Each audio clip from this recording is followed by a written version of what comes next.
সুপ্রিয় দর্শক আসসালামু আলাইকুম। যে যেখান থেকে আমার আজকের ভিডিওটি দেখছেন আশা করি অনেক ভালো আছেন এবং সুস্থ আছেন। সুমাইয়াস ইজি কুকিং হাউজে আপনাদের সবাইকে আমন্ত্রণ জানাচ্ছি মিষ্টি দই রেসিপি দেখার জন্য। বন্ধুরা, সবার আগে আমি আপনাদেরকে অনুরোধ করছি না টেনে সম্পূর্ণটা ভিডিও দেখবেন, কারণ আজকের ভিডিওতে থাকবে অসংখ্য টিপস। আর এই যে টিপসগুলো জানা থাকলে আপনারা সকলেই কিন্তু ঘরেই পারফেক্টভাবে মিষ্টি দইটি তৈরি করতে পারবেন। একটু এদিক সেদিক হলে কিন্তু দইটা জমতে চায় না। আমি সবগুলো টিপস আপনাদের সঙ্গে শেয়ার করব কিভাবে আপনারা এই দইটা জমাতে পারবেন।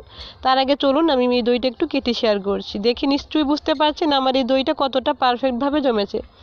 তাহলে চলুন ভিডিওটি শুরু করি। সবার প্রথমে আমি চুলাতে একটা পাতিল বসিয়ে দিয়েছি আর দিয়েছি 5 চামচ চিনি। এই চিনিটাকে আমি ক্যারামেল তৈরি করব। আর দেখতেই পাচ্ছেন সামান্য একটু পানি দিয়েছি। পানিটা দিলে কিন্তু ক্যারামেলের কালারটা খুবই সুন্দর হবে। আমি এখানে আধা কেজি দুধ দিয়ে এই দইটা তৈরি করব। আর আপনি যদি বেশি পরিমাণে দুধ নেন তাহলে পরে বেশি একটু চিনিটার পরিমাণটা বাড়িয়ে দিতে হবে। 1 কেজি দুধ নিলে 10 টেবিল চামচ চিনি অথবা হাফ কাপ চিনি ব্যবহার করবেন। আর দেখতে পাচ্ছেন আস্তে আস্তে কিন্তু এই ক্যারামেলের কালারটা চলে আসছে।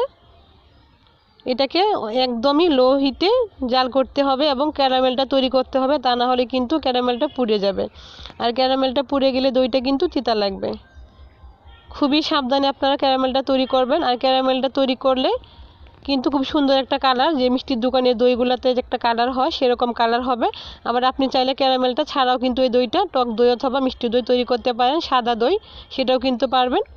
আর দেখতে পাচ্ছেন এর মধ্যে কিন্তু আমার ক্যারামেলটা রেডি হয়ে গেছে। এখন এর মধ্যে আমি 500 গ্রামের মতো দুধ অ্যাড করে দিব।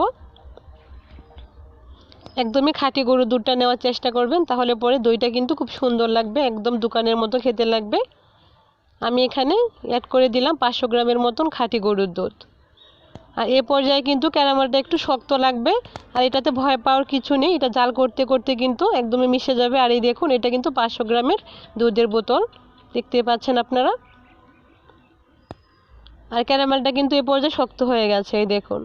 এখন এটাকে নাড়াচাড়া দিয়ে খুব ভালো করে আমি ঘন করে নেব। আর এই 500 গ্রাম দুধ আমি জাল করে 400 গ্রাম করে নেব। আর 100 গ্রাম আমি টক দই অ্যাড করে দেব, তাহলেই কিন্তু হয়ে যাবে মোট 500 গ্রাম।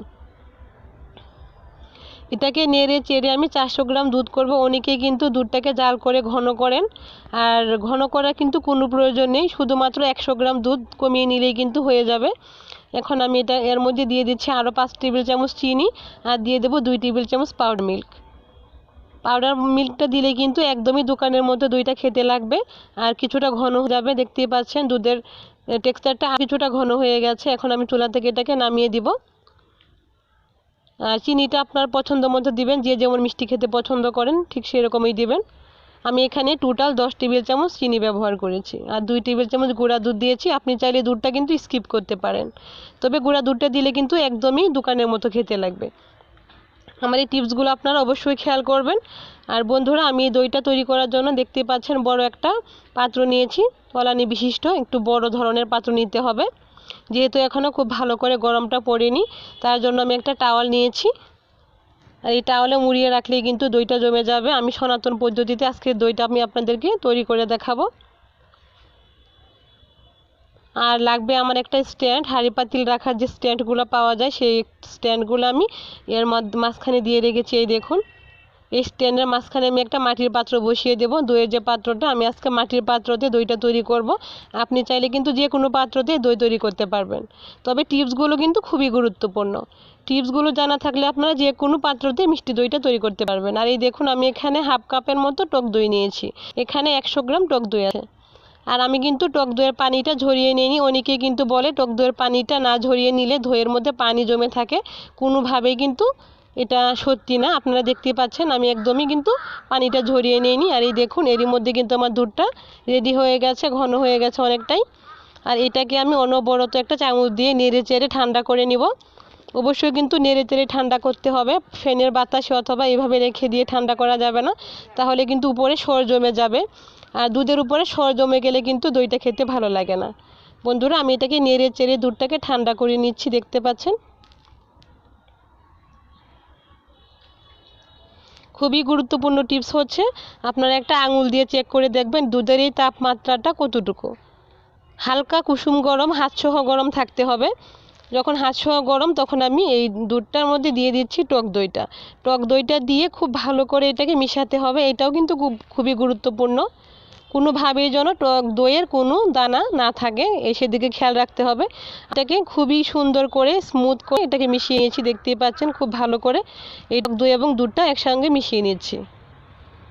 যখন মিশানো হয়ে যাবে খুব তাড়াতাড়ি এটা গরম থাকা অবস্থায় কিন্তু এই মাটির পাত্রতে অথবা যে কোনো পাত্রতে আপনারা যে পাত্রতে দইটা তৈরি করবেন সেটা দিয়ে দিবেন।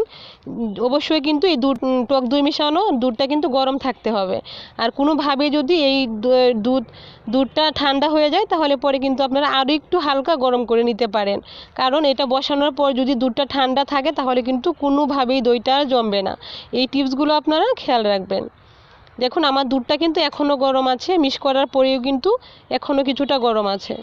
এখন থাকা অবস্থায় আমি একটা মাটির পাত্রতে ঢেলে দিচ্ছি, দিয়ে এটাকে ঢাকনা দিয়ে ঢেকে দিচ্ছি। আর খুব ভালো করে টাওয়ালটা দিয়ে এভাবে চারপাশটা মুড়িয়ে দিচ্ছি যেন কোনোভাবে হাওয়া বাটা বাহিরে যেতে না পারে আর ভিতরে প্রবেশ করতে না পারে। কোনোভাবেই কিন্তু হাওয়াটা বাইরে গেলে কিন্তু আর দইটা জমবে না। এটা কোনোভাবে বাতাস লাগাও চলবে না। এটা কেমন জায়গায় রাখতে হবে যেন জায়গাটা একটু গরম আছে। বন্ধুরা আমি আমার চুলার উপরে রেখে দিব, কেননা চুলাটা অনেকক্ষণ রান্না করার পর কিন্তু গরম থাকে। গরম জায়গায় এটাকে রেখে দিলেই কিন্তু 8 ঘন্টা রেখে দিলেই হয়ে যাবে। আমি খুব ভালো করে টাওয়ালটা দিয়ে মুড়িয়ে দিয়েছি, দেখতেই পাচ্ছেন আমি এই কাজটা কিভাবে করেছি। এটাকে আমি চুলার উপরে রেখে দিচ্ছি 8 ঘন্টা। বন্ধুরা আমি ফিরে আসছি 8 ঘন্টা পরে, তাহলে আমরা অপেক্ষা করব 8 ঘন্টা। বন্ধুরা 8 ঘন্টা পর আমি ফিরে আসলাম। ওইটার কী অবস্থা আমি জানি না। চলুন তাহলে দইটা আমরা একটু আমি টাওয়ালটা খুলে দইটা বের করার চেষ্টা করছি। বন্ধুরা দেখতে আর দেখে নিশ্চয়ই বুঝতে পারছেন বন্ধুরা আমার দইটা কিন্তু একদমই পারফেক্টভাবে মাশাআল্লাহ খুব সুন্দরভাবে জমে গেছে। আর এটা যদি আমরা ফ্রিজে রেখে দিই একদমই কিন্তু দোকানের মতো হয়ে যাবে। খুবই সুন্দর হয়েছে আমার দইটা, খুব জমে গেছে 8 ঘন্টার মাঝখানেই দেখুন কোনোভাবেই কিন্তু নাড়াচাড়া করছে না, তার মানে দইটা পারফেক্টভাবে জমে গেছে।